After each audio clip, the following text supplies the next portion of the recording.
आज का भाई साहब दोपहर का खाना देख के आपके मुंह में पानी ना आ जाए तो बताना।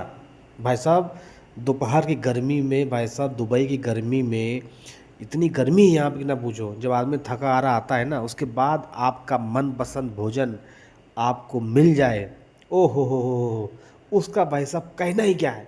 आप भाई साहब होटल में पैसा देकर वो टेस्ट अनुभव नहीं कर पाएंगे जो आपको घर के खाने में वो टेस्ट मिलेगा। बात तो समझ रहे हैं। तो भाई साहब चालू करते हैं। आज भाई साहब जान रहे क्या था? आज भाई साहब खाने में था भाई साहब लौकी का कोफ्ता। लौकी का कोफ्ता, रोटी, दही, सलाद। तो भाई साहब लौकी नॉर्मल जो लौकी बनती है और लौकी के कोफ्ते में बहुत अंतर है। भाई साहब लौकी का कोफ्ता अगर किसी ने नहीं खाया तो उसने जीवन जिया ही नहीं। असलियत तो यही है कि उसने जीवन नहीं जिया अगर किसी ने लौकी कोफ्ता नहीं खाया तो। भाई साहब लौकी का कोफ्ता का जो टेस्ट है, ओ हो, उसकी भाई साहब तुलना नहीं की जा सकती। जो आदमी को लौकी पसंद नहीं है ना, कोई दिक्कत नहीं, बहुत से लोगों को पसंद नहीं, लेकिन उसका लौकी का कोफ्ता खा के देखिए। आप लौकी का कोफ्ता खाइए और आपको वो बार बार ना पसंद आए, आप कहें नहीं दोबारा बनाओ, तिबारा बनाओ, तो बोलना। भाई साहब उसका जो टेस्ट है, वो टेस्ट भाई साहब बहुत वीआईपी टेस्ट है, गजब का टेस्ट है। एक बार ट्राई करिए। भाई साहब इतना कंपनी में आज काम था कि ना पूछो। काम तो भैया डेली रहता है यहाँ। काम ही ना करने आ रहे हैं यहाँ, क्यों कोई ससुराली में आए जो ये काम नहीं रहेगा। काम भाई साहब यहाँ इतना था कि ना पूछो। लेकिन खाना खाने के टाइम, लंच टाइम में आपको अपनी फेवरेट डिश मिल जाए तो भाई साहब आधी थकावट दूर हो जाती है खाना देख के।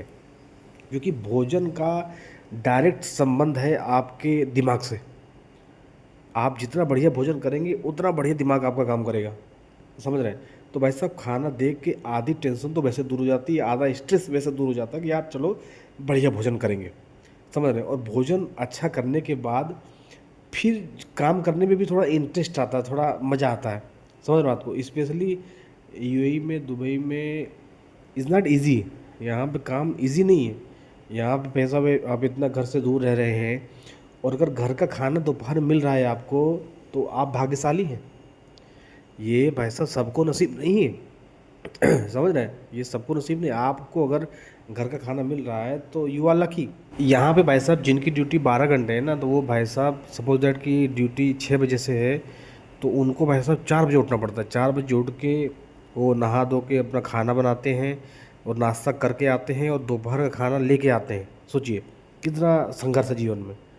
और बहुत लोग घर में रह के भाई साहब ये बोलेंगे कि अरे ये आज का खाना ऐसा था, अच्छा नहीं था, नमक ज़्यादा था, ये फलाना ढिकाना बहुत जो बोलते हैं ना, नीम नीम नपे निकालना, ऐसा कुछ बोलते हैं। तो वो भाई साहब बाहर जाके निकलो, बाहर निकलो एक बार, और फिर घर के खाने की याद ना आए तो बताना। भाई साहब जो भी घर में मिलता है ना, उससे बढ़िया कहीं नहीं मिलेगा आपको। घर का खाना से अच्छा आपको कहीं नहीं मिलेगा। समझ रहे हो आपको? तो जो घर घर घर के खाने में जो कमी निकालते हैं ना कि अरे यार थोड़ा सा तीखा कम था, थोड़ा मतलब जायकेदार थोड़ा कम था। अरे तो भाई साहब खुद बना लो, ज़्यादा इतना जायकेदार चाहिए तो। जो ऐसे जो निकालते हैं ना नुक्स, जो नुक्स निकालते हैं, वो जो बाहर जाते हैं ना, तब उनको पता चलता है कि भाई क्या वैल्यू है खाने की। समझ रहे? तो खाने की भाई साहब रिस्पेक्ट करिए। समझ रहे हो बात को? जो भी खाना बनाता है उसको थैंक यू बोलिए। खाना बनाना भी कोई आसान काम नहीं है। जो भी खाना बना रहा है उसको धन्यवाद बोलिए। समझ रहे हो बात को? और आज का खाना भाई साहब खा के मजा को, खासकर दही जो साथ में रहता है ना दोपहर में, क्या है थोड़ा दही खाने से थोड़ा थोड़ा अच्छा फीलिंग आती है, क्योंकि पेट थोड़ा ठंडा ठंडा रहता है। क्योंकि गर्मी यहाँ इतनी है कि न पूछिए। बाहर धूप में निकल गए तो भाई साहब न पूछो, इतनी गर्मी है। समझ रहे हैं? तो थोड़ा दही रहता है तो थोड़ा वो थोड़ा मेंटेन कर देता है। सही है ना जी? और एक ने भाई साहब ने कमेंट किया हमें कि आप चावल काहे नहीं खाते हैं, मतलब चावल क्यों नहीं खाते हैं, कि और रोटियाँ काहे खाते हैं। अब भाई हमारा फंडा क्या है, आई लव चावल। मुझे चावल बहुत पसंद है।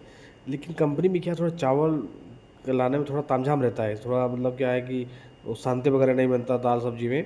रोटी क्या रहता है, थोड़ा कम डिस्टर्बेंस के काम बन जाता है। और चावल खाते हैं हम रात में।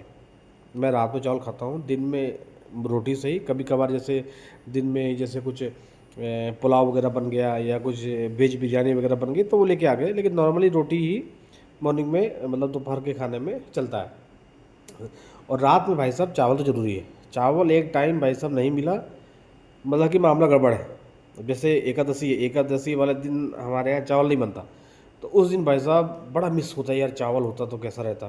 तो एक ही दिन की बात रहती है, लेकिन उसमें लगता है कि अरे यार चावल नहीं है आज, कैसे रहेगा।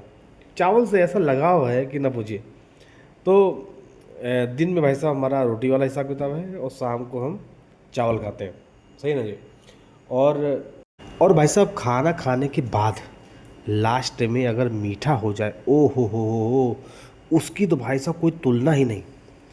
भाई साहब खाना खाने के बाद मीठा थोड़ा ज़रूरी है, समझ रहे हैं। थोड़ा सा मीठा होना चाहिए, भले एक पीस मिठाई हो, चाहे वो कोई सी मिठाई हो, भले चाहे वो गुड़ ही क्यों ना हो, लेकिन थोड़ा मीठा बनता है। हमारे तरफ तो भैया एक मिठाई तो साथ में खाते ही हैं, नहीं तो कुछ नहीं तो साथ में गुड़ साथ में रख देते हैं, साथ मतलब थोड़ा साथ में गुड़ खाइए। वो पाचन क्रिया को भी थोड़ा मजबूत कर देता है। सही है ना। और थोड़ा जो मन को जो टेस्ट चाहिए वो भी मिल जाता है, समझ रहे हैं। तो भाई साहब अगर वीडियो अच्छी लगे तो वीडियो को लाइक कर दीजिए, और चैनल को सब्सक्राइब कर देंगे तो कुछ बिगड़ेगा नहीं आपका, समझ रहे हैं। लाइक और सब्सक्राइब करने से अगर किसी को कुछ मोटिवेशन मिल रहा है तो मेरे हिसाब से वैसा कर देना चाहिए। बाकी भाई साहब आपकी मर्ज़ी है, ठीक है जी। और आप कमेंट में बताइए कि आपको वीडियो कैसी लगी, और अगली वीडियो में आप कैसा क्या कौन सी वीडियो अगली चाहते हैं बताइए, हम वैसे ही अगली वीडियो बनाएंगे। मिलते हैं अगली वीडियो में, जब तक के लिए नमस्कार।